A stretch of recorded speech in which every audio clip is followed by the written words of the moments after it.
నేను డబ్బులు నేను ఎంత 1000 రూపాయలు. 1000 ఎందుకా? పరీక్ష ఫీజు కట్టారా? ఇట్టే చెప్పినా మా నాయనకు కూడా నేను అట్ట చెప్పే నా చిట్ అయ్యింది. అట్ట కాదు నాయన, 1000 రూపాయలు పరీక్ష ఫీజు కట్టాలి నాయన. కరెక్టే, మొన్న కదా ఇది 1000 రూపాయలు తీసుకుపోయి అల్లద్దన్నావు, 2000 తీసుకుపోయి ఇంగ్లీష్ అన్నావు, 3000 తీసుకుపోయి హిందీ అన్నావు, 4000 తీసుకుపోయి అరం అన్నావు. ఏమన్నా మొట్టుకున్నావు చివరికా? తెలుగు కూడా రాకపోయి నీకా?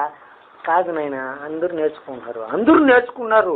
నువ్వు ఖర్చు పెడుతున్నావు, నువ్వేమి నేర్చుకోవట్లే. అది కాదు నా బాధ. ఇంకా నేర్చుకుంటాను నాయన అంటే అప్పుడు దాకా దింగేయి నువ్వు. లేదు నాయన. ఇంకేం చేసావో, ఇంకెవరికి ఇచ్చావో? నేను ఎవరు, నాకు ఫ్రెండ్స్ కూడా లేరు. ఫ్రెండ్స్ లేరు సరే, నీకు ఫ్రెండ్స్ లేరు, ఫోన్ బిల్లులు కావు, రూమ్ రెంట్లు కట్టుకుంటుంటావు, నువ్వు మంచోడివే. నేనే ఎద్దునా